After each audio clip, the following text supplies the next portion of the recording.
at Sabrachi Jewelry Design, or Sabrachi. I don't even say his name right anymore because of Zach.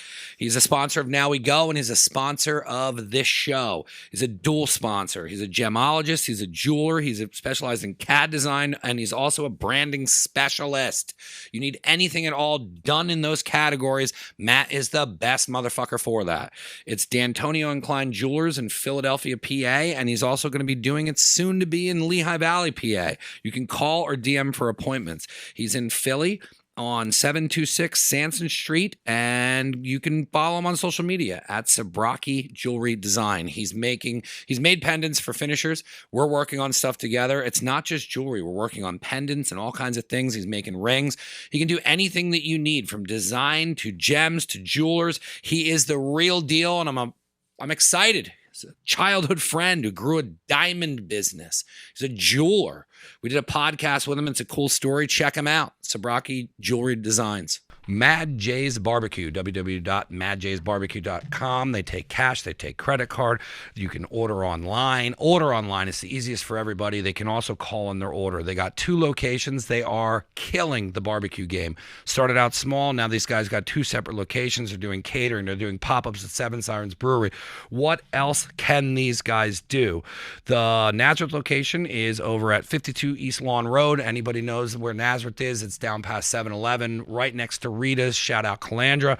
They are at 52 East Lawn Road, and that's 610-365-7275, and www.madjaysbbq.com. Justin just opened up the second location, and he is a part of Willow Creek Brewery, and that is 643 Penn Avenue, West Reading, Pennsylvania. I'm going to be having these guys on the show, and they are crushing barbecue, catering, in-store, pickup. They're doing it all, man. They're doing it all. Check them out at madjaysbbq.com, and thank you for being a sponsor. Eric K. Dowd, defense attorney. We had him on the show, and what crazy stories this guy's had. He's helped a ton of people over the years, and if you're looking for help, he is your guy. You can contact them at 610-882-3000, and it's ekdefense.com. Do you have a pending court case? Do you have a court appearance and need a defense lawyer? Do you need proper representation? Felony, misdemeanor, drug offense, assault, homicide, DUI, traffic violation, appeals. Reach out to Eric. Check out the podcast we did with him as well. It has his whole story on there. If you need help, Eric is here to help you. He sponsors the show. We appreciate it. He's going to be doing a monthly thing with us. Eric will be a part of the family now. Thank you for sponsoring. Oh, all right. We just usually roll into it. Never again. I have no clue what episode we're on. Mustard. Yeah. A mustard podcast. Who would have thought? I told somebody, I'm like, yeah, I'm doing a podcast on mustard. And he's like, what the fuck are you talking about? Well, didn't I say that to you when you reached out? I was like, do you know I just sell mustard, right? Like, we're going to do that. We're going to have a podcast about But it's mustard. interesting to me. I mean, I bring so many different businesses in here. So when I see an angle to like have an interview, and I've done so many interviews that now it's like I look for challenges. Yeah. So like I'll be like, yeah, I can pull 45 minutes out of fucking. I've had people come on that like we talked about nothing. So right. Then when I think my brother Henry sent me and was like, hey. He's like, you should check this stuff out. It's legit mustard. He's like, I know the guy is like, look into it. And then within like 20 seconds, I was like, oh yeah, this is awesome. And then I got on the phone with you. The story's pretty crazy. Now, this is an original recipe from your family? Yes, yeah. So my great grandmother, Betty, so she started with the horseradish mustard. So they named it after the General Pilsudski from the Polish army, and we sold it in our family business for probably 20 years. What was the original family business? It was Betty, so it was her salad, so it was Betty Salads. So she made deli salads in Reading, started out of her house, getting bigger and bigger, and moved into, started a like production facility, and then we were going into stores with the salads, and then they're like, why aren't we selling the mayonnaise and deli meats and everything? So who was primarily helping her with that in the beginning? It was mainly, I'm talking How old back were in you? the 50s. Yeah, I'm talking back in the 50s. So, yeah. So it was like very mom and pop. Yeah. Like ice cream malt shop type stuff. Yep. They were the first. It's funny. I just saw a picture the other day. They were the first distributor in the area for Hellman's mayonnaise. Yeah. So like they had it on the truck. That's like, crazy. They were like the Hellman's logo. Yeah. But yeah, so it started back in the 50s, and then, kind of went into a full line distributor. So we started, it was Van Bennett Foods, and Betty Salads was kind of all together. Now back then, that's a time when there wasn't really stuff like that going on. How hard was it for her to get into distribution and like manufacturing? Did they approach her or like? No, I think she just, I think it's one of those things that everybody, you hear the stories that, you start taking your salads to like parties and stuff, and people are like, you should be doing this, like you should be making this. There's so many people that come on the podcast that's their story. Right. So that's how it all kind of started. And then she got into, started producing, 1,000-pound batches of macaroni salad. So crazy. And she was born in 1900, and she died in 1996, but she was working until 1992, until she was 92 years old, still in there, making sure everything was, tasting right and everything was done right. So she was involved for a long time. So that's crazy work ethic. Yeah. And then, like I said, so she just did the mustard, and then we have the Betty's horseradish. You brought so much stuff. We'll get into it at the end too. And so, just kind of started with those two items. We sold them through our food distribution company. And then in 2015, we just my parents wanted to get out of the business, and things. So it's something that they did growing up, or when did your parents take over? It was part of it. Yeah, my mom. It was my mom's side of the family, so it was my mom and my uncle, and then my dad. Obviously they got married, and then he got into the business. So at one point, my dad was vice president, my uncle was president of the whole company. So we had a co-packer making it for us, so we just distributed it through the company, through Van Bennett Foods.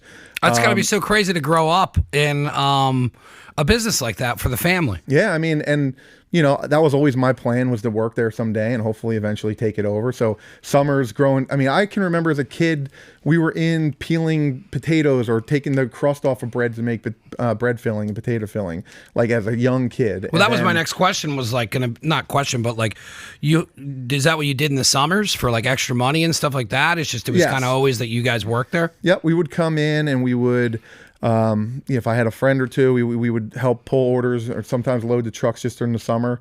And that was always my side little summer job. And then I went to school and studied business, because that was my plan, to kind of come in and take over. So, and then I had a couple odd jobs after school, and then, waited till there was something opened up. It wasn't like I was just given to go right into working for them. So I actually started working. My dad called me and said, we need a warehouse worker. I said, sounds great, and started working. I worked in the freezer for 10 years. My first 10 years being at their company, I worked in the freezer. What'd you do in the freezer? Just unload trucks, and we had shelves that we would stock all the frozen products, so that at night when the guys would come in and pick the orders and load the trucks at night, we were just putting stuff away. So 10 years. So we get like a Tyson truck would come in, and we'd put all the different tenders and everything away. So 10 years. So it was every year, like, hey, when am I gonna get out of the freezer? He's like, oh, maybe next year. You're still being punished. Yeah, maybe next year. It was a good lesson though, because honestly, like when I got out of school, I only went for 2 years. I just assumed I would walk right in and start working there. And he was like, we don't have a position for you. Sorry. Like, so I had to do some other jobs, which actually it was kind of a slap in the face, but a good slap in the face. Like, it was kind of like, like this, you're going to have to earn this. I worked a ton of blue collar jobs growing up. My father worked was a printer and worked at Sheridan Printing. And I was never afraid to like work an assembly line or like in that style work. I worked in some butcher shops and stuff. And I feel like that has tremendously helped me more in life, with relating to people, with sales and business, and understanding every demographic of who you're dealing with that's purchasing, and not 100%. Forgetting about people. But then also, when you work on different levels, and like, you're building something and you work your way to the top of it or running it, you understand how the whole thing runs. And there's people that skip that, whether it's a degree or they're handed something, and then in my opinion, I see a lot of it, not all of it, but a lot of it, it's done wrong and they don't understand why because they never put in the blood and the sweat and the tears of working in the lower level stuff. Right. But I feel like that's probably had to have helped you out tremendously to work, understanding even just how the employees work with each other. And you're not like just a guy punching in and out. You're working with the actual people that are making a living off of your parents' business. Yeah. And I think the other part of it too is you gain the respect from all the employees. Absolutely. You didn't just come in and now you're their boss. Oh, I'm sure you caught I got a tongue lashing. It's funny. My nickname they called me Johnson. Yeah. And I was always like, I never really understood it, but my dad's name is John, so it's John's son. So that was like how they just assumed I was gonna jump right into management. And, And I think it helped. I really gained a respect of everybody, and you start from the bottom, and that's how. And my dad had a plan, and I now I see it. Back then, I'm like, God, 10 years of waking up and putting a freezer suit on and spending 8 hours in the freezer. But at the end of the day, 18 years later, when I was managing everything, and sitting up at the desk with him, at the top, I learned, like you said, I learned every part of the business, so I knew. It just helped me tremendously. Yeah. Just understanding everything, the whole business. So from top to bottom. When did you switch from the freezer? Did you leave and go do something else and come back? Or when did you switch from kind of like, putting in your 10 years and then he's like, hey, by the way, there's a position open finally. Our warehouse manager, I think how it all happened is our warehouse manager left, I think, or maybe he retired. I don't remember exactly, but so I was able to kind of like take over that role then. So I was still in charge of the warehouse, but it gave me a little bit of, a little bit of like the manager job where I was like now in charge of a few people, but it wasn't anything crazy. So, just learning the whole, basically really focusing on how to get things, more like logical thinking and getting, making it. Just moving things around, figuring out your warehouse, what's going to make it, run smoothly, operate smoothly. So, so I did that for a couple of years, and then I got into purchasing a couple of years later, and then a couple of years later after that. Did you enjoy the purchasing end of it? I did. That was probably my favorite part. And at the end, I was in charge of everything. At one point, we had over 5,000 items in our warehouse. So we were dealing with probably 150 different vendors. So it was tough, because I was the only one. So even when I was on vacation, I still was placing my orders when I was on vacation. Every year I go on vacation, I'm like, I'm not working. Right. You have to. It was impossible. So, but that's part of the family business. You know what I mean? Like, it's you go home and it's on your mind, and you wake up, it's on your mind. Yeah. And, so that was, that was, we were going in at 4 or 5 a.m. and getting home at 6, 7 o'clock at night. And there's times where guys would not show up on third shift to load the trucks, and my dad say, "Hey, Mike, I need to go in for 3 hours. You just got home 2 hours ago, but I need to go in to help load the trucks so we can then you already get the did trucks that out job on time." Yeah. Now I wasn't on third shift, but I knew how to pick the orders. And stuff like that. But yeah, I mean, it was just a total learning process, and like I said, eventually got into buying. Then kind of like got the general manager position, and just kind of was in charge of everything. What do you do when you buy? I mean, basically we had a whole inventory sheet every morning that I would run. Usually did one in the morning and in the afternoon, and just go through. I knew every day, like we're buying from Honor Foods down in Philadelphia. We usually pick up on a Tuesday. So on Mondays, I would just go through the whole inventory, and, I had my inventory levels, and it gave us an 8-week, like what we sold of that item over the last 8 weeks, kind of an average. So it helped us kind of plan for it. We always try to have at least a 1 to 2 week inventory, because if you get a spike, 1 week and you're not running out, because if you're out of something, people are going to buy it from somebody else. Yeah, basically is what my dad, what I was told. So, yeah, I would just go through, and you'd call, and it was funny back. I mean, I'm only saying 10, maybe 8 to 10 years ago. Calling orders in, still faxing orders in.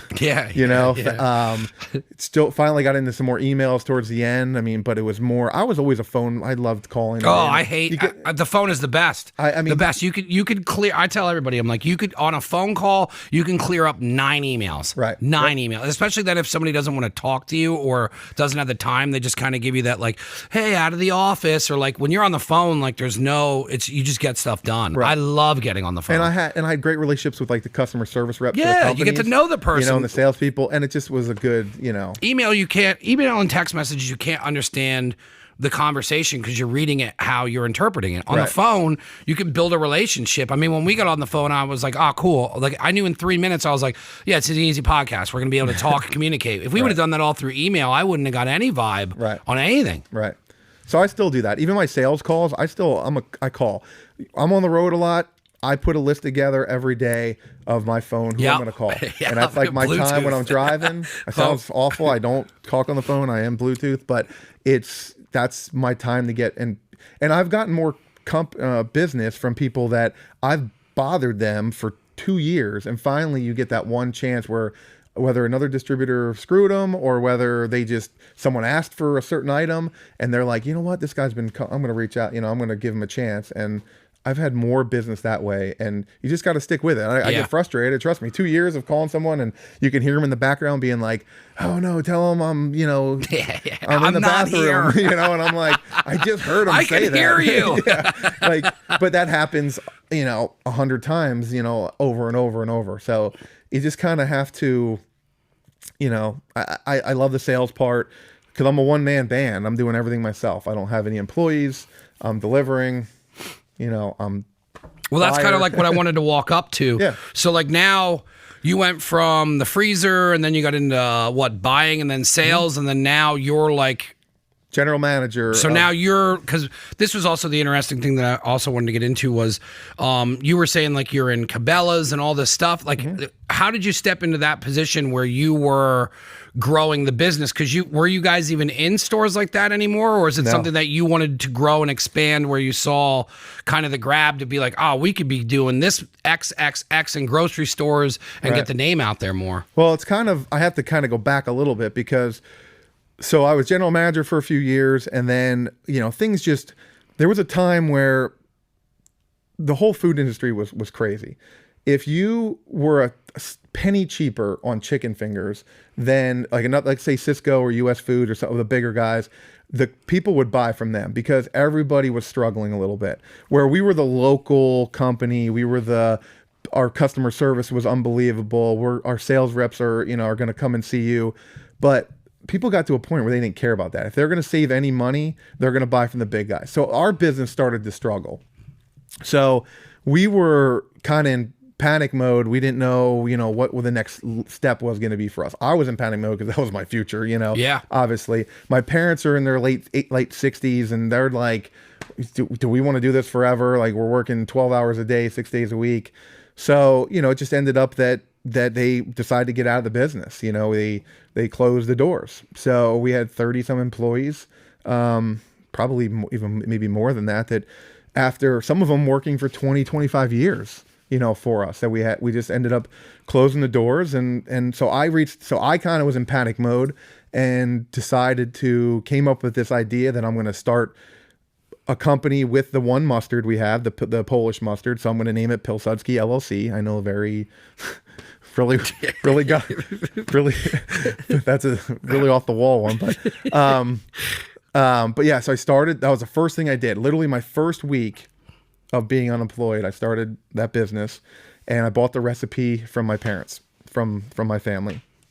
And then what did they say when you approached them? Were they like, you're crazy? Or were they like, well, what are you going to do with it? Or I think, they always knew that I was like the one that, I don't know, like I always had these crazy ideas. Cause I mean, you have they're in their 60s, they're running a company. They didn't understand. Like, I got our website up and going. Like, we didn't have a website at our food company. We didn't have ordering online. I mean, there's so many things and they're so old school that I'm trying to bring this younger generation it's tough. It, which they don't understand. And it's because it's not cheap to do, even just having double screens, because it's going to help my purchasing because I can do more.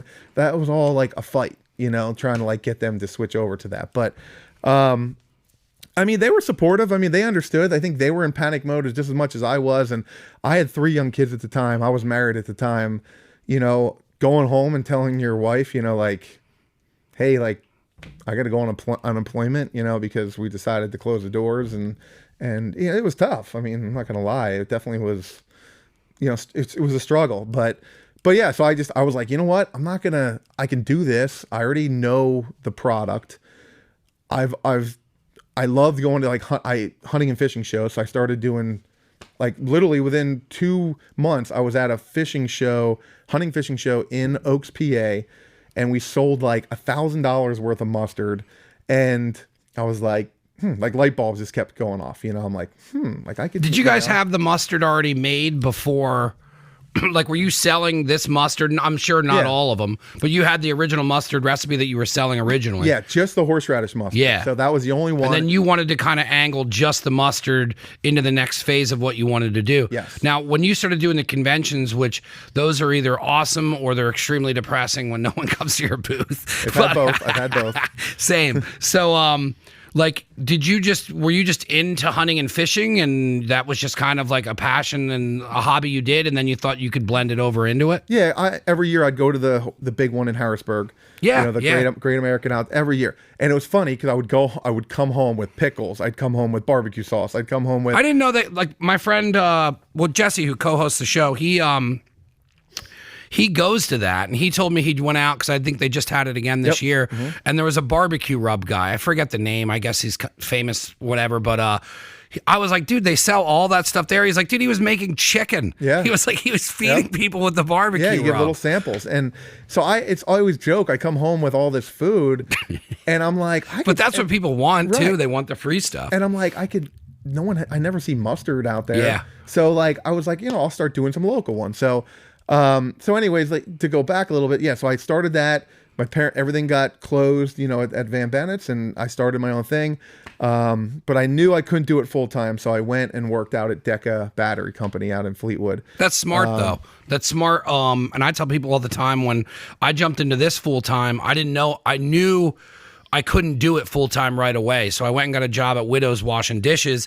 And then when I started needing the time that I was spending at Widow's, then I knew it was the right time to jump and pull the whole thing and then move all into... Right. Because it's the hardest thing is to jump full time, especially if you have kids. Like, I had nothing. Right. Like, to have kids and all that on top of it, that had to have been super stressful to build, to still believe in the project of the mustard and then be working somewhere you really don't want to work, but you're just taking a paycheck till you can get this up. Right. That's usually the make or break, and a lot of people break there. Yeah, and I was like doing everything. It's not fun. I had a friend that had a plumbing company. I was working with him on Mondays to make extra cash. I was just kind of doing whatever I could to get it all together. So I started working at Deca, and it kind of worked out perfectly because I got in second shift. So I was 3 p.m. to 11 p.m. So I had all day to do mustard stuff. Yeah. And be with the kids during the summer and stuff like that. And then go to work, and you're getting home at 11:30. It's not, terribly late. It's not like third shift. So I did that for about a year, and then I ended up getting like a promotion. Now it's day shift. And I was making a good salary, but I just wasn't. It's not what I've worked for my family my whole life. Like, it's a hard thing. Some people get it, some people don't get it. It's a different world. Like we were talking about earlier, just going in and knowing you're like punching the clock, and there's some benefits. I mean, it's great to go punch a clock and then leave, and you don't have to worry about anything till the next day. But that's not how I'm built. I'm always looking for, I'm always thinking, I don't know. It's just my brain never turns off. So I just, I did that for 2 years, and I told my boss, I said, listen, my goal, I have a 5-year goal to be out of here in 5 years, to be able to do my business that I'm doing, the funny part is at Deca, they have like 5,000 employees. I tried to sell a bottle of mustard to every employee that I met at Deca. I was like telling them about my mustard, and I did sell a good amount there. But my boss is always like, "Dude, you can't be selling. You can't be like." I used to get that. I would. But what was crazy is, like, when I worked in the kitchen at the deli, it's like I would have my job done, and I would get my job done, and then I would be on my phone. And this is before Instagram was set up the same way. And I'm networking, and I'd be like, "Yo, I just landed another guest on the podcast," and he's like, "Dude, you cannot be doing this." And I'm like, "Yeah, but I'm getting my job done. Like, I'm over here on my phone cooking and still making the best sandwich you can get, and then at the same time running my business." But it was like, it doesn't turn off. Right. It's now it's a little bit more calm because I don't have to work at a high level because you're doing two things. But like, my stuff never shuts off. Like, I went to the gym yesterday, and it's like when I work out and calm down, I can like laser focus, and I'll be like, cool. Like there is never not a day where I'm like, what are we doing over on that whiteboard? And like you just get obsessed with it. So like every job I was at was like, yo, you can't be on your phone. And I'm like, yeah, but I need, and then it got to the point where like, I knew I was getting close and I'd be like, yeah, but I need to get on I need to be on this. They're like, what do you mean? And I'm like, well, I have a podcast and a clothing company. And they're like, yeah, but you're here. And I'm like, yeah, but I won't be here for forever. So like I need, and they're like, dude, you're crazy. Like you cannot run your business in here. But I did it anyways. Well, I'm pretty sure my boss thought I was like, he's like, wait, you're going to sell mustard for a living? Yeah, people like, think you're crazy. Yeah, and I think that's probably why I got the second job because with the promotion, because I think he was like, this guy's not going anywhere. And I was doing, and I did, you know, I was doing my job. I thought I did a good job at it. But I mean, I was going to like the IT department to drop RF guns off and taking like Philly pretzels and mustard like things in with him. And like just like he's like, you know, break room always had pretzels and mustard in it, you know, and everyone's just like, if anyone wants to buy this mustard, put a little note there like, see Mike, you know, you're just wearing a mustache when you drop it off. Dude, funny. We know it's you. Right. So like I'm sure it got annoying, but that was kind of my deal, you know, and like everybody knew that I was gonna be out of there someday. Yeah. And that's what I wanted to do. And I told everybody, and I'm sure 99% of the people were probably like, this guy's going to retire. It's good to tell people and to say it out loud. You believe in it more. Now, when I get into projects, I don't ever say if I'm gonna, I say when I'm gonna. Right. And I had people hit me up from the post office and they're like, yo, that's awesome. Cause like you would do ride alongs. And I'm like, they're like, well, what do you do? And I'm like, well, I'm doing this and that. And like, eventually like, I want to do this podcast. And I'm like, you know, so passionate about it. They're like, yo, I'm pumped and want to do my own thing. Right. And then like, I'll get texts from those guys and be like, dude, it's so crazy that you left here and that's what you do for a living. But like, one, you can if you obsess about it and push it far enough, and you know you learn from your mistakes, which we also talked about. Is like all this growth and everything. You know, this is a sped up version of your life up until now, but it's like there's definitely life lessons you learn in there from like especially with business, man. Like you have to screw up multiple times in order to understand it. Yeah. Even if you go to school for it, I'm sure it's the same way. Right. But it's like you learn from it and you move forward. But it's like I think sometimes people give up in those moments where it's like, you know, not a lot of people would be doing their mustard hustle while working a full-time job that would totally pay for everything and you could have a normal life, but like it's not even about the money. You're striving to hit that itch in the back of your head where like, nah, man, I want to do this all day. I want to get up, eat, sleep, drink this, leave. If I want to go hiking, I can, but while I'm hiking, I'm just like, oh, I have mustard in my car. I could probably sell mustard to this person. You know what I mean? I'm the same way. Well, it's just hustling. Right. Yeah. Yeah, I agree. So yeah, it's just, you know, so I decided to leave Deca and after 2 years, and I reached instead of my 5-year plan, I did it in 2, and I was able to pay myself what I was making at Deca and still do the mustard full time. And at that point we added 2 more flavors. So we added the wasabi and sriracha together. So we went from 1 to 3 all of a sudden. Who comes up with the flavors? So I do all that. I can, whether we test it in my kitchen, we'll make a little sample of it. There's been times where I've tried different mustards and I've like brought it home. I probably have more, well, not right now, but at one point I did have more other people's mustards than in my own, because I always try different things. Absolutely.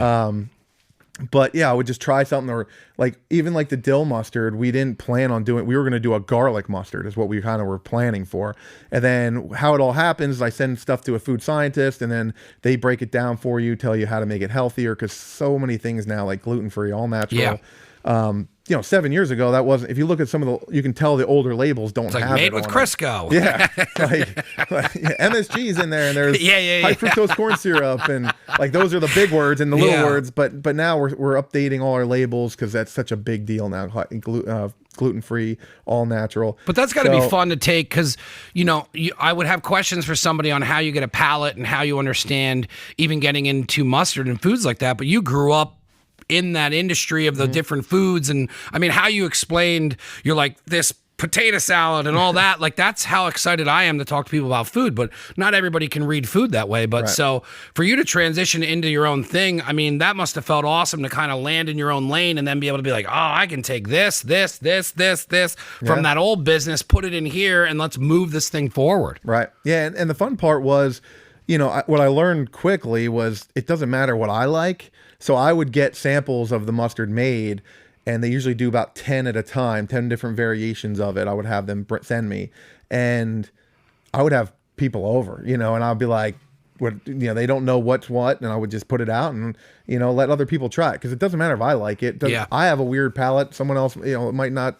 you might not like it. So, I learned that quickly, and it really helped to have 20, 30 people come over sometimes, and and they're not going to complain. Yeah, they're not going to complain. The old Dutch charcuterie with meats and cheese. Gonna have some drinks. We're gonna have some mustard samples, and that's really helped me. And that's kind of how these all kind of. But it's funny. Everything we started with never, like the garlic mustard turned into a dill mustard, so it tastes exactly like a pickle. Like it's kind of crazy. Even the bacon jalapeno. We want to do something with bacon, but we couldn't figure out what to put with it. Was it like a maple, or was it? It takes time. It's usually an 8-month process from like the idea to like the finished product. Was that from the back and forth and all that? Yeah, like that's most of it, but it's the labels you got to get approved. It's getting the food scientist to break it down to give you your ingredients. Where do you find a food scientist? It's my co-packer hooked me up with them. So it's like, I'm sure there's more than you think. I'm sure you can look it up and just gotta tell Google people that's what I am. They'll send me food. They'll send you food. Just write some stuff. What's he been doing? I think he lies to people, says he's a food scientist.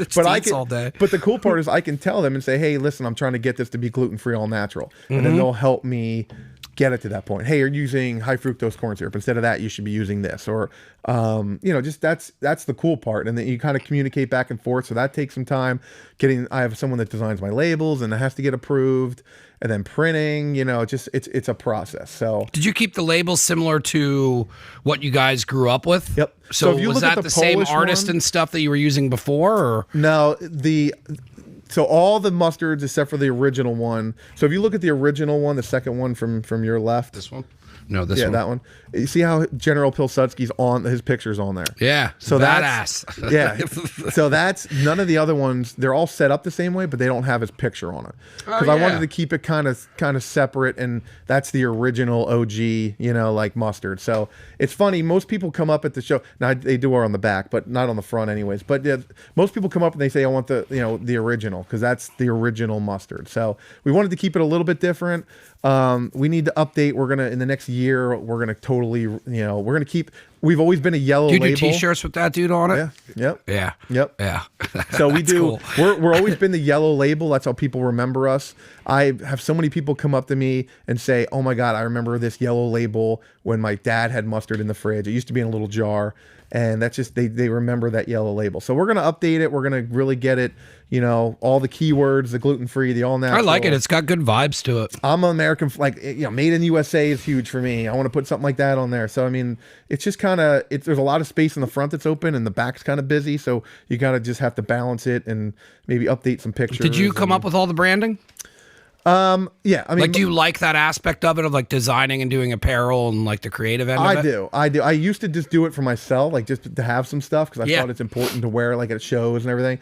And then like the one day I was like, hey, do you have any more of those shirts? And next thing you know, we're selling 30, 40 shirts at logo even on that sweatshirt, like you crush that. That's so cool. Yeah, so it's simple, and people don't know it's a mustard company, but I mean it's I don't know. It works, man. It's not easy to print on camo. We'll do a little bit of everything. So, and I take them to shows, and people buy them, and I put them on our website. We have hats that we do on our website. So there's a lot of people love that kind of stuff. I'm I always buy cool shirts if I see it. Logos. Yeah, I started this with apparel, so I always notice branding in apparel and stuff like that. Right. When did you switch over to? Because we're caught up now, kind of to when. So the hunting and fishing stuff. Yeah, so you left Deca and then how did you kind of combine the mustard? Because when you told me you were in Cabela's and all that stuff, I was like, I'm like, what a weird angle, but it so works. So then you started you left Deca and started just, how do you get into a trade show like that? Yeah, I hit the road. I just started you go to a show and it's fun. Do you like the road travel? I loved it. I mean, I still do. I'm not doing it as much as I was, but it was tough looking back. Like I had I had 3 kids, I got divorced through this whole mess, and it just was, it was my escape, you know what I mean? And I'm a people person. I loved meeting people. I loved hearing how people different things they use it on, all that stuff. So I just would go to a show, and next thing you know, you're meeting the other vendors, and they're like, oh, you should be doing this show, this show, this show. So every time I would do a show, I would learn about 5 more shows. And then I would start doing those 5 shows. And then at those shows, I'd learn about 5 more shows. So it just kind of was like, I went from doing 3 shows the first year to in 2019 before COVID, I think I did 38 weekend shows, like from Thursday to Sunday. Yeah. All travel by taking your truck. Yep, my truck. I have a 20-foot enclosed trailer. We have a whole display. We did shows from Chicago to Maine down to like South Carolina. That's awesome. So I just hit the road, and that was like my mindset was just get this out there to as many people as I can. So the crazy story about Cabela's and Bass Pro is I was at a hunting show in Springfield, Massachusetts, and we were there for 4 days, and my stand was right next to Cabela's, because most of the time Cabela's is there handing out, they're trying to get you signed up for their credit card. Yeah, and they're giving you free stuff guns. Yeah. So I was next to them, and I'm just you're BSing with them all for like 4 days. I mean, there's slow times, and you're just kind of like, and I kept them fed. It's your booth partner, right? Yeah. They bring sandwiches in, and I give them mustards. And the general manager of the Hartford, Connecticut store was at the show for 2 days, and we just kind of hit it off. And she loved the mustards, and she said to me, she like on Sunday, she's like, when we were getting ready to leave, she's like, I'm gonna get these in my store, and I'm like, yeah, like let's do it. Like, where do I sign up? I'll buy. I'll put a contract together right now. I'll give me a credit card right now. Like I'll take the credit card. But it just worked out, and we got home 2 weeks later. She's like, I think I can sneak in through this local program. You're 4 hours from me, but I think I can still say it's a local product. And we got him in, and that's so cool when people do stuff like that. Oh, and like I said that at the show, I'm like, yeah. And then you get home, you never hear from the person. Yeah, so I kind of didn't. I was excited, but I didn't get like super excited. But when I heard from her, I was like they have 2. Well, at that point they were just still separate stores between Bass Pro and Cabela's. But I'm like, they each have 100 and some stores. I mean, even if you can get a quarter of those, that's a ton, So it just worked out from there, and she started bringing them in. So I was driving 4 hours up there. I was doing, it was like 75 case minimum order. So they were bringing in like 5 cases. They brought in a bunch of, I guess 10 cases of each flavor. And then I was doing demos there. Like I'd drive up there and be like, if I'm coming up here, I'm also do like a 3-hour demo. Yeah. And we were handing out samples. What do you do for the people. demos? I have a cool little booth that we built out of wood. And then has our logo on the front. I would bring pretzel sticks, little souffle cups, put mustard and the pretzel sticks in it. Yeah. And just have them sitting, like trays of them sitting out of each flavor. And it was amazing the amount of people would buy them and be like, I'm buying all 5 of them, or all 6 of them. It's like just people trying it makes such a difference. So next thing you know, like we're in like 2 months, I'm delivering like my 3rd order up there. And she's like, hey, when you deliver, stop in. I want to like see how, I want to talk to you. I'm like, okay. She's like, listen, I'm like really good friends with the general manager at the Hamburg store, which is real close to where I am. And I'm like, and I know that's a huge store for them. And I'm like, really? So she puts me in contact with him. I had a meeting with the GM and the assistant GM. Now, are you nervous going into meetings like that or not? Yeah. I was gonna say, listen, like, I was gonna say, but coming on here. I was gonna say, like, but I mean, all that stuff you did from working for the 10 years in the bottom all the way up to the top to where you're on the phone and all that had to take a little bit of pressure off, or was it like, holy shit, this is like make it break it for my business? Well, my last year at Deca, I was in a position where every Friday I had to give speeches to all the I hate doing that shit. all the management about what inventory was up to and what projects we were working on.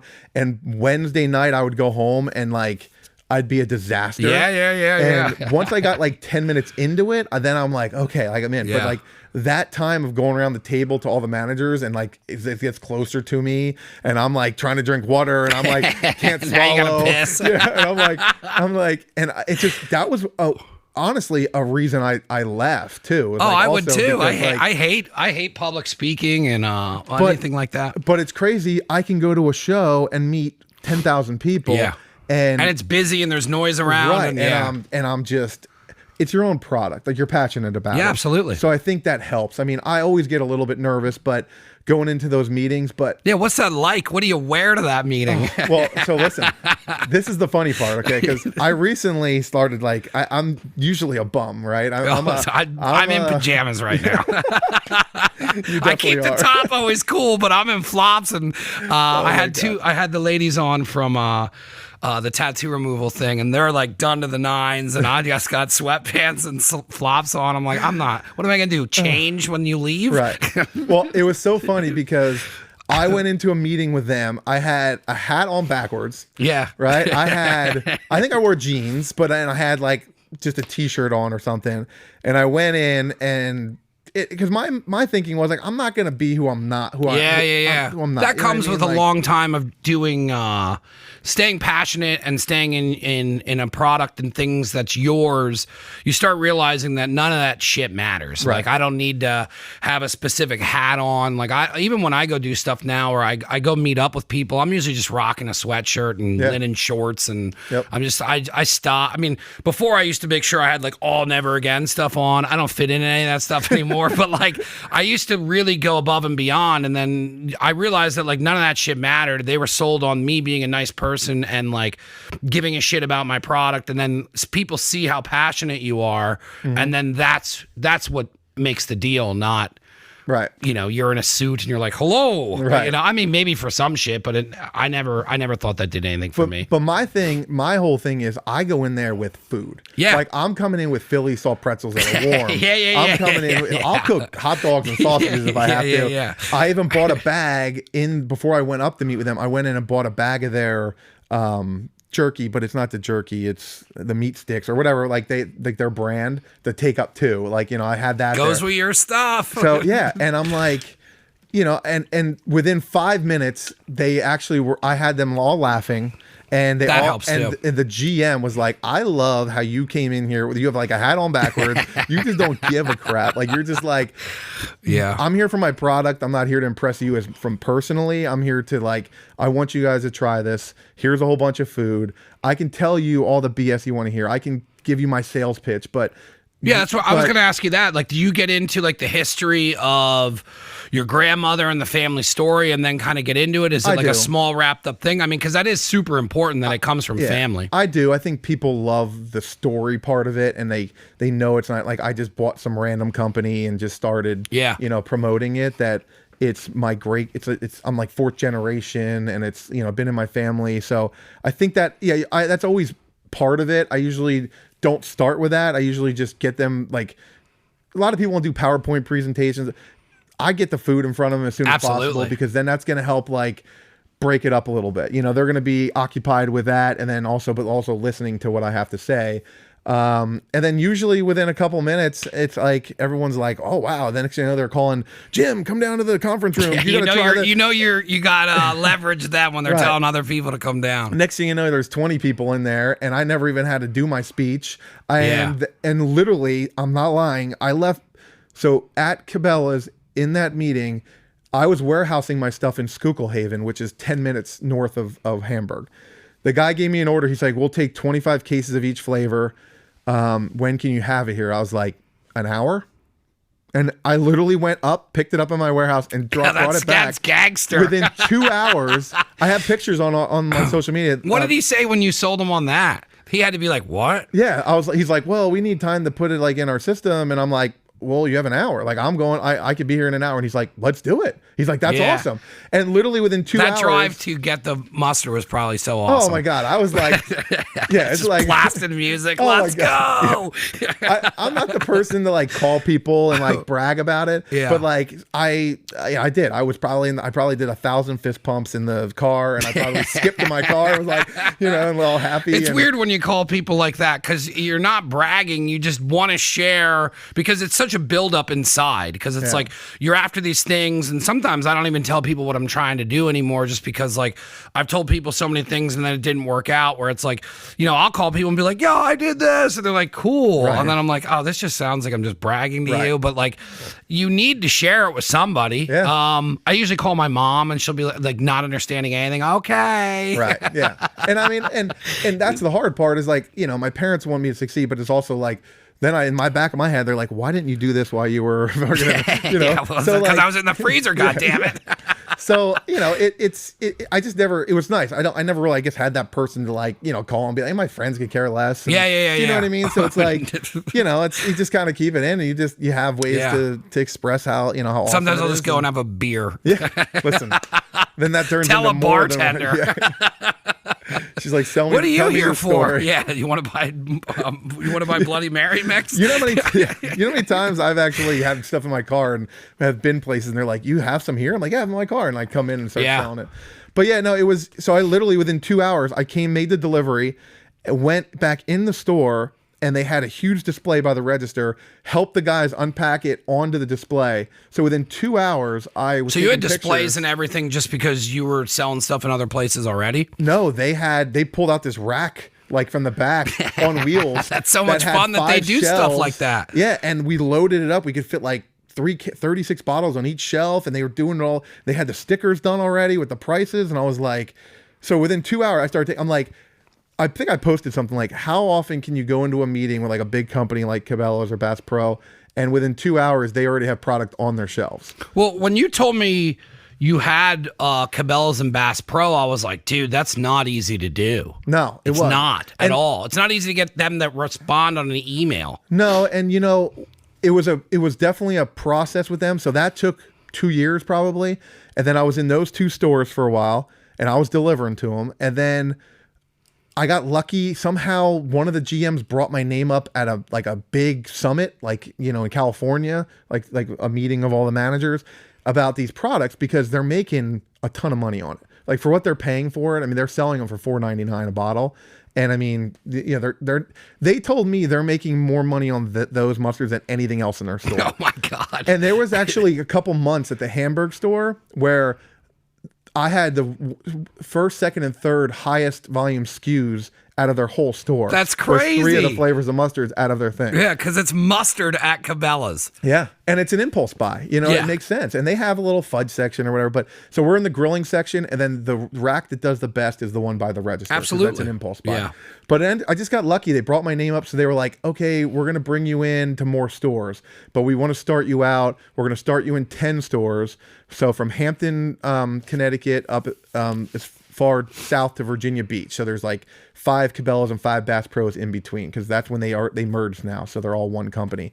So, and they're like, but you need to deliver to them. So I'm like, so literally every week I was like in Atlantic City Bass Pro, Hampton, Connecticut. And what do you? It's not like you can say no, right? And it was cool though because I came to a relationship with the GMs and the buyers, and I would go do demos at the stores while I was there. Yeah. But I mean, you're utilizing your time. It's not just drive, drop off, leave. Right. You're building relationships with store owners that can lead to other things getting in there or selling more things. Right. And it worked out where like there was 3 in Virginia. So like I would do all 3 at one trip. Like I wouldn't be like, okay, you got to go back down and do this one. So we did that for 2 years. They said, let's do this for a year and then we'll try to get you into our distribution center and then we'll take care of the stores and we can add more stores. And then now you're just, when they do a distribution center, you're just taking it to one place and then they distribute. Yeah, they pick. So at this point now I have them. So after 2 years, it ended up being 2 years of me delivering to all these stores. I finally just got in somehow, and like the guy called me and he's like, "We're gonna do this. Can you set this up with me now?" We set it up. So I'm in their Wheeling, West Virginia distribution center. They pick up. So they give me an order. It's like this last order was like 500 cases. They have a trucking company. It's all online. Yeah, I have to schedule doggy. when it's done. Yeah. Then they send a truck to pick it up, and then it goes, and I have to put these labels on every box, and it's like a pain, but it's worth it. So now I'm in 67, I think, or 73 Cabela's and Bass Pros all over. So that's only 73. There's 225. So I'm a third of the way there. Like, I'm letting this go for a year, and then we want to expand into more stores, and I want to be full West Coast, everything in every store, hopefully in the next 2 years. That's crazy. Now, you were also saying that you had it in Giant because you were checking stuff while you were here. Yep. How did you get into all those stores? Because you had the clout from Cabela's and then you could lead with Cabela's, or how do you get into other chain stores like that? Giant was one where they actually reached out to me and they said they were doing a local program in their stores where they're looking to, because local kind of got big again. So they were looking to do local products. So they were going to they had 10 mustard companies coming in, 10 barbecue sauce, 10 hot sauce, 10 ketchup, whatever companies coming in. You had to go in, do a 45-minute PowerPoint presentation in front of all these people. And then they were going to choose one of each category to put in their store for like 47 stores. So I did this whole thing, like took me like 6 months to do this PowerPoint presentation. But here's a pretzel. so one thing I did do, which I'm like, and I did this on purpose. They gave me a calendar of all their appointments they had open. They were doing 4 weeks of interviews. I took the 3 o'clock, the last Friday, the last possible interview they had. Yeah. I took that one. Because I wanted to be fresh in their mind, like when they were like, "Hey, okay, so what?" Like, I don't want to be the first person because they forgot about you by Tuesday, you know. So I don't know why that. Like, when I looked at the calendar, I was like, you know, I'm gonna do the last one, and I did. And I was there 3 o'clock one, and I went in. I was 2 minutes into my PowerPoint presentation. I took a ton of food, and same thing happened. They were like, "Hold on." Barb, come down to conference room 3. Next thing you know, again, 20 people in there it took me 3 months to do this PowerPoint presentation. We went through 2 minutes of it. I didn't even finish it. And they loved the product. And I had a good feeling. I left there thinking, I'm going to get in here. You know what I mean? Like I'm going to get in here. And then 2 days later, they called me and they said, you know, we want to bring the items in. So, now, how did they work compared to Cabela's? Is it the same thing where you had to start driving them to Giants, or was it a distribution? No, they wanted me to. So they gave me 2 options. I can go through UNFI, which has a York warehouse, which is a big distributor, or CNS, which is in Robizonia. So I just had to pick one. I was already in CNS, so I was like, this is give me a new opportunity to get a new distributor. So I had to work with UNFI to get these items in there so that they could distribute them to the stores. So it's only 2 items, but I mean, 2 is better than, 0. So, and it's been good. So we went from like 27 initial stores to now I think we're in 63 stores. And it's just every year we keep adding a couple more. Unfortunately, to get more items, it's all about how much money you want to pay. All these grocery stores, it's shelf space. So you pay, whatever you want. If I wanted all items in there, I'd probably have to pay like, I don't know. It's usually like $2,000 to $3,000 per SKU to just get your item on the shelf. Yeah. One-time fee. You're paying for the shelf space. So I started with 2 because that's what I could afford at the time. Yeah.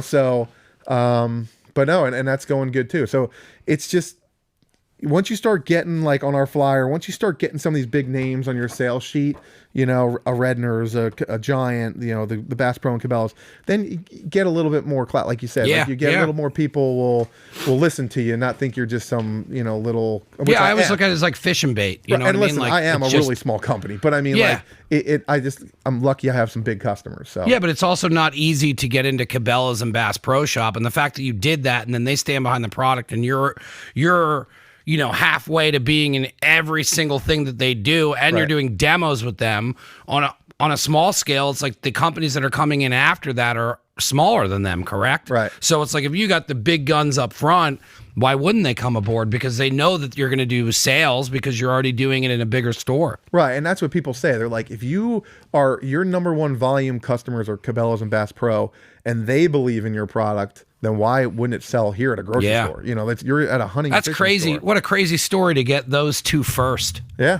Yeah. Yep. So it's just, and from going to conventions. For what other conventions did you try outside of that? Did you try doing anything else, or you just got into that? I was doing flower shows.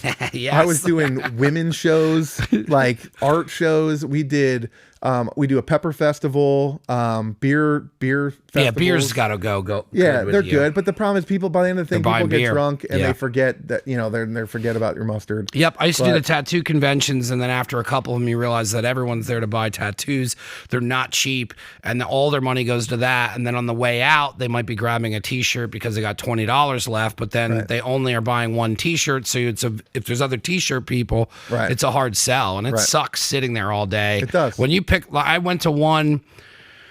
I did the one locally, and it was the most money I've ever made at a convention, where I handed it to the lady, and she had to use a counter at the bank, and I was like, "Yeah, this is like a 50 Cent song. Let's go, G-Unit!" And then I'm like, "All right, I'm gonna take this money and reinvest it into the next one." And then the next one, the guy just sold me up the river on it. I didn't know anything about the show. Here they had done one before, the weekend before, so like nobody came out to it, and I borrowed my buddy's Suburban. I got a hotel room. I bought, and then I realized that there was favoritism, so then they had like the good stuff all in the one area, and I'm all the way in the back corner, which they just like basically added a walkway that nobody goes on, right? And that sucked. But like I said, I mean, there's people that would have given up at that point because it would have bothered them that much. That wasn't a fun ride home. I was with my girlfriend, who's now my ex-girlfriend. It wasn't a fun weekend to just sit around with her and bitch and complain, and then we're fighting because we're at a booth, and you know what I mean. Like it's not fun to sit at those, but if you keep looking for the right, it's like a Rubik's Cube. And then when you find it, you find it. But if you don't keep turning and work through failure, it's not ever going to go anywhere. It's finding that niche. Like I found hunting and fishing guys, they're all big dudes. They love to eat. They love to, and we could relate to them. We were doing recipes with like the sriracha in venison, making like venison sriracha burgers and doing like just different things, the bacon, like just doing different items, putting the wasabi on fresh, the fresh tuna. I have so many people that like captains, like, so the saltwater fishing show next week, you meet a lot of people. They're sending me pictures of them putting wasabi on like the fresh tuna. They literally just caught that out on their boat, sending me pictures and stuff like that. It's awesome to meet all those people. And, a friend of mine, the relationships. When I posted it, she was like, I used the wasabi and we make wasabi deviled eggs. Yep. And then I was like, yo, I didn't even think of that. And then when I got through these, and I'm not even done going through them all, like I got pretzel bites for the last time my buddy came over for the fight or whatever. He was like, hey, can I get into that mustard? And I was like, yeah, absolutely. And he got into like the sriracha, and then he was switching it up. And I had Giacomo's Italian sausage, and he was dipping that into the different sausages. It's really good. Every single flavor, I believe, is completely nailed down, where I was like, oh, that wasabi. I'm like, yeah, that's got a nice kick to it. But then when you go to the dill, I think I used the dill with I think we did a turkey BLT or something where like it almost like took place of the pickle, and then like we're doing I've been developing a semolina hybrid bagel, so it's like a semolina roll and a bagel combined. So we're like getting ready to create sandwich specials for the cafe when it's open. So then at like lunchtime, it's like we can just make one sandwich. But I started going through all this stuff to use. It really works well with like a million different things. And you have like the sweet hot. I was like, oh, that's good for dipping. But then I was like, I could put that on a chicken wing. Yeah. Like you could do a ton of stuff with mustard. Right. And that's what they get stuck on, this like cheese and pretzels and no. Trust me, I love all that stuff, but we do it. I want it to be in recipes. I want you to start mixing in things, and I was mixing in mayo too, because I was taking the dill mustard, mixing it with mayo, and I think that's what we use for like the spread for the turkey sandwich. Right. Yeah. So it's like kind of like you're going to use more, so you're going to buy more. So that's one way to look at it, but it's just not, there's so many different things you can do with it. It's so versatile. And that's what when we create a flavor, that's kind of what I go for. And I like that they're all kind of different. So I want people, if you're going into a store and there's 6 of them on the shelf, I don't want them to pick one. Like I want them to be like, I need to try all these. Like I like that you weren't afraid to go spicy either. Cause sometimes, especially people who are like, oh, that's too, like my mom thinks Frank's Red Hot is hot. Right. So like, but sometimes people will not go after that flavor because they're worried people won't think it's hot. But like the wasabi had great bite. The sriracha was a home run. And then the bacon jalapeno, even combining that instead of just doing bacon, like I like that you not take risks, but you're willing to go out on a limb for a different style instead of just giving the simple, here's, the maple bacon mustard. Right. Like I like that you didn't use maple. Right. Like everybody does that. Right. And that's the thing. And like the dill, we had to do one that had 0 spice, because you know how many times we do shows and people come up, they're like, I don't want anything spicy. I don't want anything spicy. And they're like, so I'm not going to try anything. Well, I'm like, well, you can try the dill. And then they end up like, wow, this is so good. Because even like you said, some of them, the lower ones, even the sweet hot, the horseradish one, they got a little bit of zing to them. But people, it's funny, everybody's level of tolerance. Do you have any vendors that like primarily use it for like hot dogs? Like, do you have anybody that like sells hot dogs and they kind of use it? Because the original probably works fantastic on a hot dog. Yeah, we sell to a couple hot dog places. We also make gallons of most of them. So for food service. So I mean, I have a customer in Chicago that he does a hot dog cart just in the summer. Yeah, and he buys the dill and the Polish. He buys like a case of. It's a home run for that stuff. So yeah. Yep. I want hot dogs now. I want to get into, because you brought me so much stuff, I want to get into the other products that you have that you brought with you, and then we can kind of get into some tasting some things as well. So, like, how did you get into doing things outside of the mustard? Doing the shows, you kind of have this mentality that you're paying for this space. So as much as I can put in this space to sell, the more money I'm going to make. So we started doing the we always did the horseradish, just the pure hot horseradish, but it had to be refrigerated. So we were like, some shows we could sell it at, some shows we couldn't. Depends if we had electric or not, we could bring a fridge. I forgot about all that with conventions. Yeah. You got to pay for everything. Yeah. They nickel and You dime want you. an extension cord? The one day I was like, can I just have a trash can? And I got a $70 charge on my thing at the end because they gave me a trash can. Which no one came to empty. Right. But yeah, so I've always wanted to do a Bloody Mary mix. I think because we make our own horseradish. So I always look for items to combine, so you're not just going like barbecue sauce. People are like, how'd you get into barbecue sauce? You can combine the horseradish with it. So Here, I'll give it to you. I'm going to grab the glasses and put ice in it too. Okay. All right. You can keep going. So yeah, that's kind of was my thinking. So I was at a show down in DC, and it was like a show for up and coming companies, and they invited me. So I was down there talking. I met these guys from a tomato farm down in South Carolina.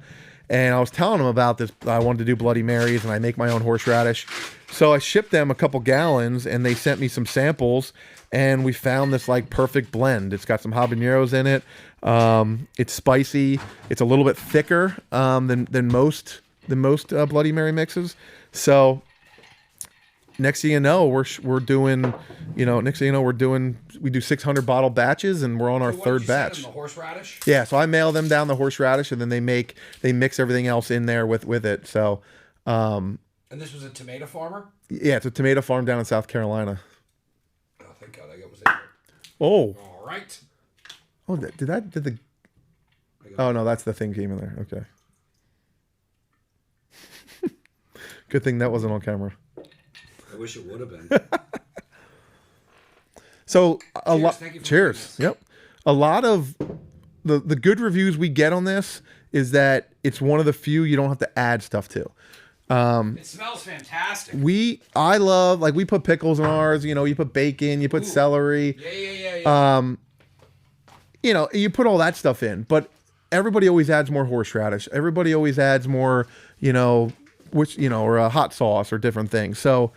Everybody makes them different. Right. So the one good review we get a lot of is that they don't have to add anything else into it. So I'm excited to try it. Yeah, it's got a good spice, and that's really good. You don't need to add anything to this. Right. And then, so what we did is that spice is real nice in there. So with the pickles, then we'll always stick a pickle spear in, and then at the end eat the pickle spear. So then we started coming up with different flavors. Then we do the pickles. Now we do Bloody Mary pickles. I can't wait. My old man, he gets into like spicy V8 and stuff, and he loves stuff like this. And my friend Jer, he started making Bloody Marys when we would go down to the beach, and he mixed them all from scratch and whatnot, and then adds the liquor and whatnot, but this is killer. This is killer. So we do it. So basically, I created this item to do to shows. I have a few retailers that carry it. That's so fun. But we do shows with it. Drinks. Yeah, people love it, and it's something different. But even just to sip it, because all my alcohol got drank over the weekend, and everything I have in there wouldn't work with this. It's like whiskey and gin. But just like drinking this over ice, just to sip on it. Yeah, because you could put. I'm just thinking now. It's like you could just put celery and an olive. You don't have to do that, but you could definitely dress it up with the pickle and whatnot. Yep. So yeah, and the cool thing is at shows, that's killer. This is totally opposite of the mustard. So good. So it's not competing against the mustard. So it's just an additional sale. When did you get into the horseradish? Was that something from way back in the day? That's the original. It was horseradish and the horseradish mustard. They're the original two items that we had. So. Now, did you have to buy the horseradish recipe off them as well? Yeah, it all was part of the deal. Yep. So yeah, and actually the horseradish is probably our number one item because we sell to Redners and we sell to they'll buy it. This is ridiculous. It's so good. It's great. I didn't know what to think of it. The mustard, a perfect spice. You know what I mean? And then it's thicker. The mustard itself is like super impressive and very outstanding, and it's some of the best mustard I've ever had. And I've had people bring mustard over here all the time, but this is like legit. You have this whole thing wrapped up with like really awesome mustards. But then to switch over and do this, but it makes sense because the horseradish is from so way back and it makes the mustard. Right. Why wouldn't it make other things? Right. How long did it take for you guys to get this, and how many different ones did you have to try? It took us about 3 months. We did about maybe 15 different samples that they would send me. They sent me like 5 jars, different, and I wanted something spicy because we kind of have a spicy theme going. Like, most of our mustards are spicy. Now, eventually, if we can get it big enough, I would do an original non-spicy one. I'm a very spicy guy. I like heat, and this is it hangs on the tongue a little bit, but if you're not a spicy person, you could still drink it. Right. It's not way too right. It's and it's like getting a spicy brown mustard. Yeah, if there was vodka and more ice in this and celery and everything, it would definitely cut it. And I think Bloody Mary people, like true Bloody Mary lovers, like it spicy. Like it spicy. Yeah. So that was the gamble I took. And then you're gonna get people at shows that say, oh, I won't try it because it's spicy. But cool. I mean, eventually we'll do an original one, but so we have to do 600 bottles at a time to make our recipe. So I'm on my 3rd batch. So we've gone through a good amount of Bloody Mary mix for just selling them at shows. So I didn't have it for about 6 months because through COVID, there was no shows. I wasn't going to buy this whole 600 bottles and not have shows to sell it at and push it because it's a little expensive. But again, it's a specialty craft item. Yeah. So I'm like, I'm reaching out to like liquor stores and, that's like my goals. I just contacted someone the other day. I'm trying to get in like the Pennsylvania, like in the liquor stores. Cause I mean, they have some, and this is gonna be a little bit more money, but people understand that like you're getting a high quality, like once they have it once, they're gonna have no problem paying the money again. You know what I mean? Are you gonna try and get this into like Cabela's, and like, have you thought about, having them try it or setting up that meeting, or are you just kind of waiting till the mustard's completely taken over? I've talked to him about it, but the thing that hurts me, believe it or not, is glass. The glass, a lot of people want to avoid glass. So there's options. We could go to plastic. There's other options. I love these bottles. So I've kind of like, it's kind of a unique bottle. Yeah. People tell me all the time they save them. They put change in them. Like they're just, it's just a cool bottle, or they use it for different things. So if trust me, if Cabela's would commit and say they'll buy for all their stores, I would switch to plastic in a heartbeat. But we already have so many of these. I think we buy like 5,000 bottles at a time or something. So. It's smart though to just do it when you're doing the conventions, especially with that stuff coming back. Right. You can definitely get some legs behind it. But it's been selling well. Yeah. Yep. It's been selling well. I'm excited. Next weekend we have, I mentioned it before, the Saltwater Fishing Show. It's in Edison, New Jersey. It's 3 days. It's Friday, Saturday, Sunday. There's a ton of vendors, and we didn't have it. They haven't had it for 2 years because of COVID. So I haven't had the Bloody Mary mix there yet. So this is like my first time going there with it. We already have a huge following with our mustard. So I'm really excited because I feel like I'm going to sell a ton of it there. I think so too. I mean, I think that's the perfect market. And we hand out samples. We'll pour little souffle cups and, and we'll have. And it's funny because once the first day, like I guarantee you after Friday, all the other vendors, they'll start going and buying vodka, and then they're going to come to me during Saturday and Sunday when it's super busy, and we're going to be making Bloody Mary mixes. Why wouldn't you? And it gets us through the day. You know that. You yeah. You need a little alcohol to get you through the day. And I feel like I'm a better salesman when I have drinks in me. Of course, you start loosening up, and then, a lot of people relate to alcohol. Some people might be nervous to purchase stuff as well. You have like timid people that come up. So if you have like, hey, you like drinking, and as soon as you connect with somebody on that, it's like, I like to get, a vacation. Like we get up and there's usually a day where we'll make Bloody Marys, and then with the other Sunday we were super hungover and went over to Union and Finch. They have awesome brunch, and we had a meeting, and we were just over there sitting at the bar, and we had 4 Bloody Marys. Like it was just, it's your hangover drink. It's if your vacation drink. But like my old man just drinks like spicy V8, so I can't wait to drop some of this stuff off for him. This stuff's really good, man. Super impressive stuff with just the amount of legwork and everything you put into it. Yeah, it's start to finish, just to create a product is always a long process. And I haven't added anything really in 2 years because COVID and without having shows. and just taking because just because you sell to Redner's all the items and you bring a new item in doesn't mean they're like, yeah, let's bring it in. Yeah, yeah. You almost got to go through the whole pitch, yeah. And probably 50% of the people are like, we're good where we're at. So I'm kind of happy with my 6 mustards. And you don't need everything in there. Like, right. You know what I mean? You could also go back and do demos and then have that there as well. Right. And then it's like, it's also sometimes, like how I want to get into this and then we can get into some of the, I'm just so fascinated by this as far as business, but I don't know. This is the show. People like to listen sometimes for business. And, I like to point out how people get to places. And if you keep busting your ass, you can really go anywhere you want. How's your online sales work and all that? Now, do you sell a lot of stuff online? Do you have like a whole shop and then you ship? Now, do you do that do you ship out of where you make it, or do you have a distribution center? How's that all work? So I have a warehouse distribution center that is in Reading, and I warehouse. Is that where you work out of, like with an office and stuff? No, I work out of my home, so I just rent pallet space from them. So I have 20 pallets areas that are my spots. That I pay monthly for. I can get in and out of the warehouse Monday through Friday from 8 to 5 anytime I want. So a lot of people pick up there. I have like Bass Pro and Cabela's picks up there. So I just schedule it and then I just show up and I'm there and I load. That's so cool to even find an angle to do that instead of renting a warehouse. Right. Yeah. I mean, look at the overhead. Yeah. Delivery trucks. I mean, so... I have as many people pick up as they can. UNFI picks up, Redner's picks up, Bass Pro and Cabela. So I'll just meet them at the warehouse. I'll load the pallets on. I'll get it all ready. But I run everything out of my house. My website has been insane. One, because of COVID, because I wasn't at shows. So every time I do a show, everybody gets, I didn't bring any with me, but everybody, when you buy some mustard, you get this card that we have free shipping online. It has our website on it. Everybody gets a card, and I don't just put it in the bag. I'm like, hey, there's a card in the bag. Everybody, when people help me and they don't say it afterwards, I'm like, you didn't tell them this. You didn't tell them there was about the free shipping, because people remember that. Like, you say free shipping to people at the end of the transaction, people remember that. So I'm doing shows from Chicago to Maine down in South Carolina. I'm not in stores in all those areas, so I thought it was important to make sure I have a card with my website that says free shipping, where they know, wow, wait, we're out of this mustard. Where are we going to get this? Because that's what you hear a ton of is, I fall in love with a product, but then I never know how to get it again.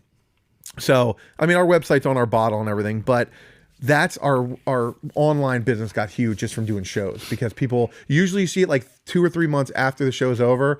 You're starting to get, like, if I'm in Edison, New Jersey next week, in 3 months, I'll start seeing Edison, New Jersey, or if I'm in Chicago. It's just funny, wherever you're at, you start to see the orders come in. There's also a very large amount of people that are like Amazon people, and that's how they buy everything. Like, I'm just going to order it online and order one of everything and have it shipped here. Or like, there's definitely, and especially after the pandemic, there's such a demographic now that, like, they just order everything. They don't go out anymore, and it's just a habit at this point to where they order everything they want to do online. Right. Yep. And I do that too. I mean, I buy stuff on Amazon. I decided not to go on Amazon just because I have a whole sector of like other customers that I'm on this other wholesale website that it's called fair.com, and people love they're looking for small companies like mine that aren't on Amazon and that aren't promoting with the big guys, and they want to support you because of that. So I found that that it, for now, I'm not saying never. I mean, maybe someday I'll be on Amazon, but yeah, but I mean, if you're moving it enough on your own webpage, why have it on Amazon? Right. So we're doing a ton of online business. I have my whole dining room is a packing room. Yes. So I have tables in the center. We pack around. I have the big bubble wrap wheel. I have the extra paper, the fill the space boxes, How old are your kids? Do they help? They do. I have, my son's 15 and I have a 16-year-old and an 18-year-old. Are any of them interested in kind of like dabbling in it? I don't know. They all say they see that we get to kind of do what we want to do. They see how I live. They, like my lifestyle, and they see that, but they don't understand. Like here's a perfect example. My son, who's 15, he goes, I cannot wait to take over Pilsudski mustard. First thing I'm doing is I'm buying a yacht. And I'm like, You got to work in the freezer, wow, my friend. I'm like, Trey, you might be able to buy a canoe. Like, you can stencil Pilsudski on the side of it, Reading, PA. But Yeah. there's probably never going to be. No, I shouldn't say never. Who knows? But Yeah.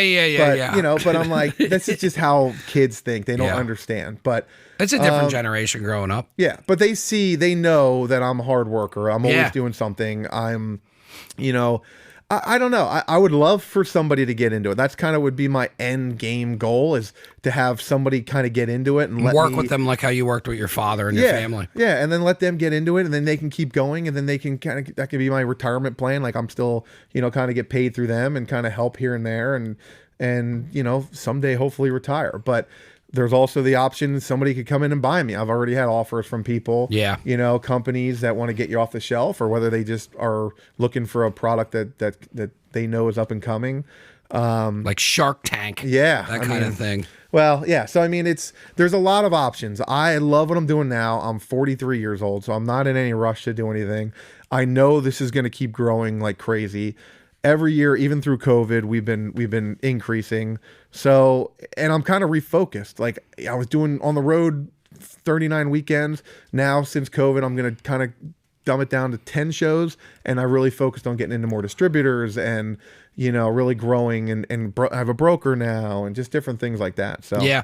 And with COVID, everything stopped. And like, if you ran a business, you could have really taken the time to really like work some kinks out. And then with the time stopped, where if you're still looking at your business, you could really figure out like what you want to do differently, what needs to work. You know, there was a point where I realized I wasn't getting any money, and then I was like, oh man, like I'm not getting any handout at all. Like, Right. and then the only money I got was, I think they sent like $1,000, and I was like, cool, rent. Thanks.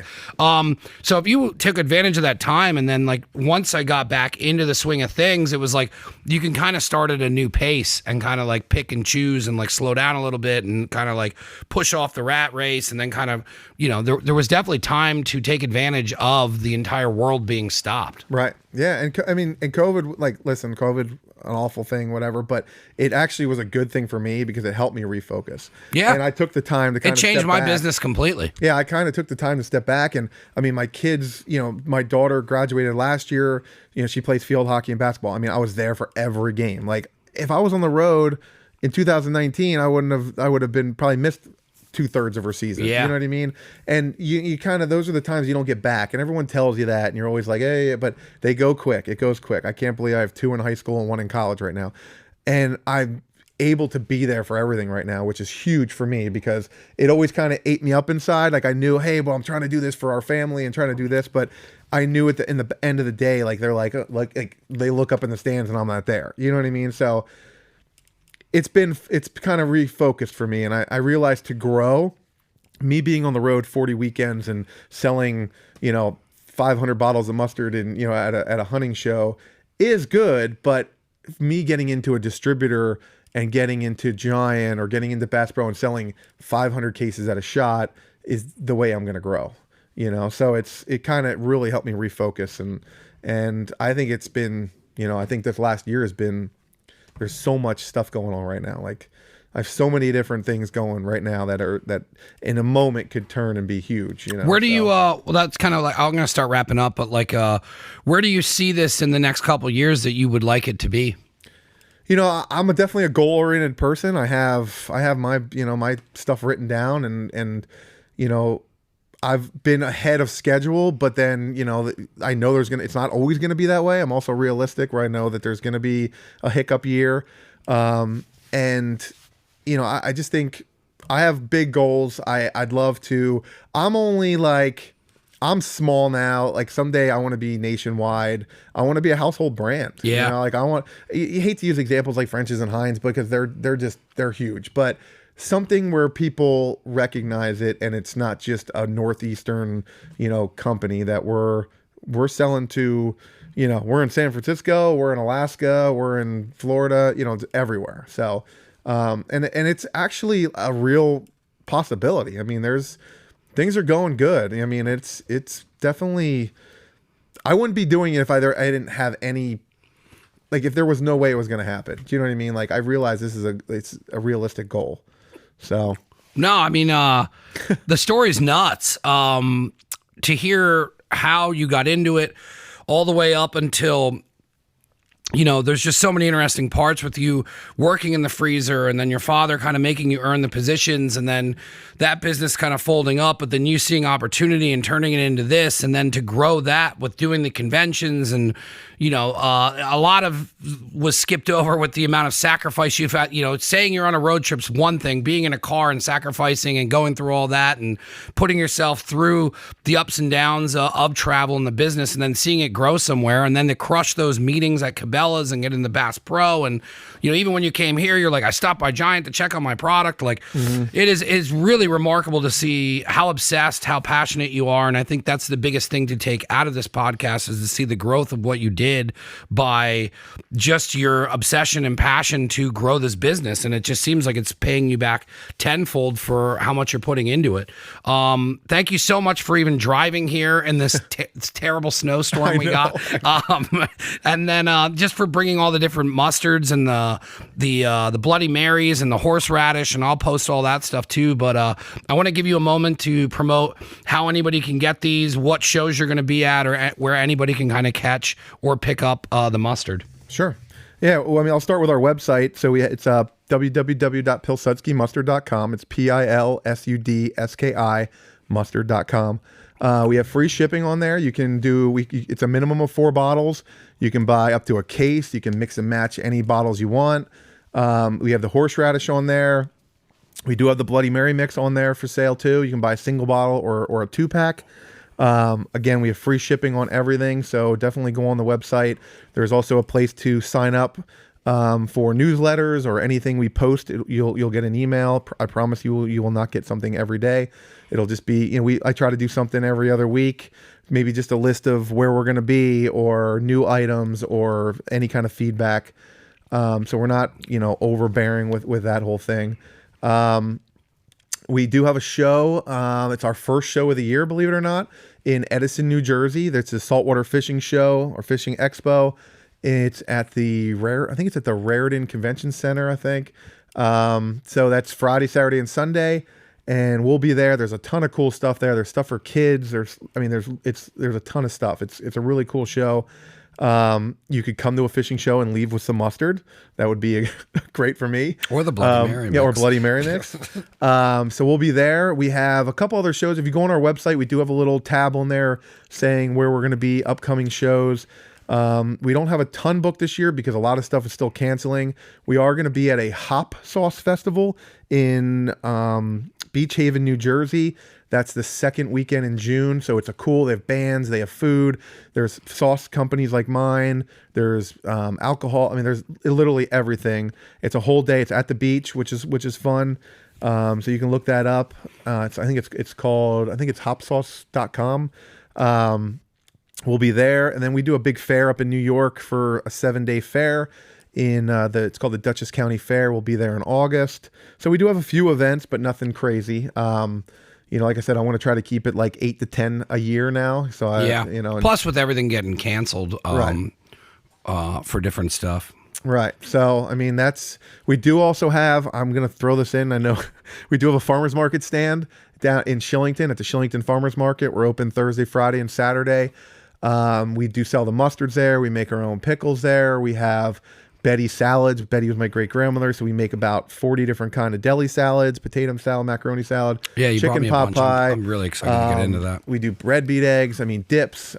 We have a little bit of everything there, so you can always stop by and check out and buy some stuff there. We do have information about that on our website too, and obviously you can follow us on social media. We're on Instagram, so it's at Pilsudski Mustard, and on Facebook. We have our pages on there, so we're always giving updates of where we're going to be. That's pretty much it. Awesome, man.